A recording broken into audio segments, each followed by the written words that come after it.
Hello mga karikrod! Alam ko marami sa ating mga Pilipino ang nangangarap makapagtrabaho sa ibang bansa upang mabigyan ng mas magandang kinabukasan ng kanilang pamilya.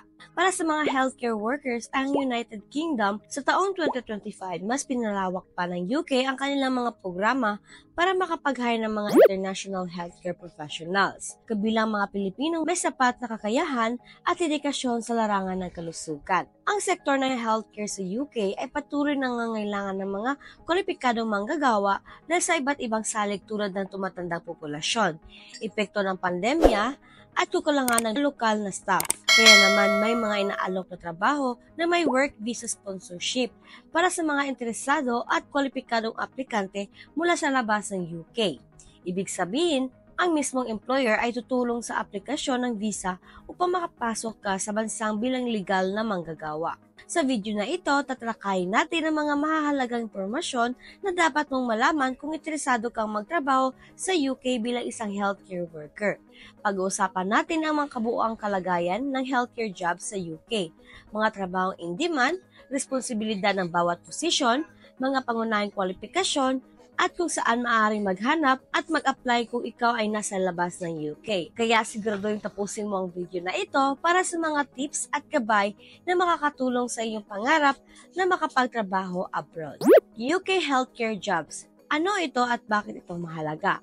Ang healthcare job sa United Kingdom ay tumutukoy sa mga trabahong may kinalaman sa pangangalaga sa kalusugan ng mga tao, mula sa mga nurse, doctor, hanggang sa mga healthcare assistants, therapist at iba pa. Isa ang UK sa mga bansang may malawak at komplikadong sistemang pangkalusugan na binubuo ng National Healthcare Service or NHS at mga pribadong hospital. Dahil dito, patuloy ang pag-hire ng mga profesional sa kalusugan lalo na mula sa ibang bansa.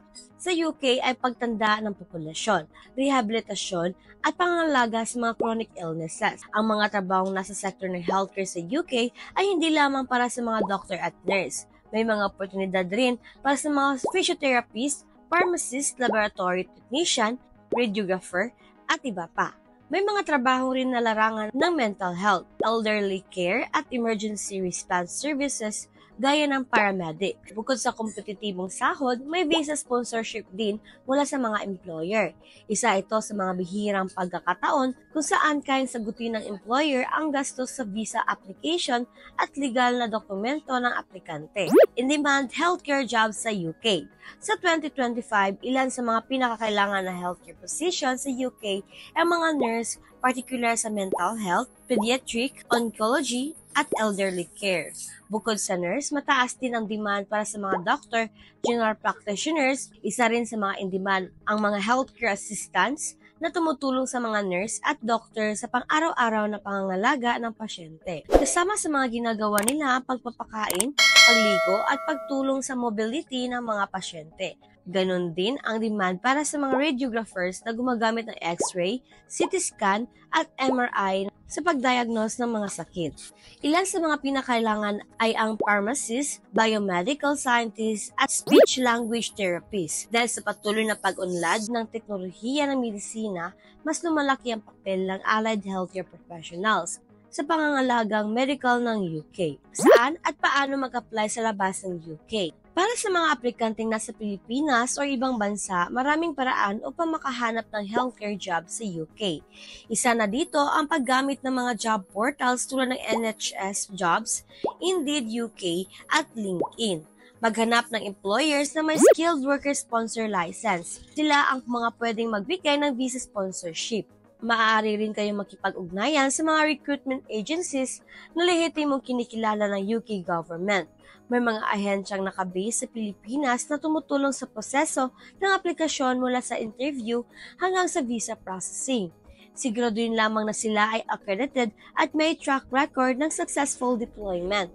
Isa pang mahalagang hakbang ay ang pag-register agad sa UK professional body gaya ng NMC or GMC. Kapag natapos ito, mas mabilis ang hiring process lalo na kung may valid English test result na rin. Kapag nakatanggap ng job offer, ang employer na mismo ang tutulong sa skilled worker visa application. Mahalaga rin na maging aktibo sa pag-research at pag-follow sa officials ng NHS page, recruitment events at webinars na naglalayong mag-recruit ng mga international healthcare staff.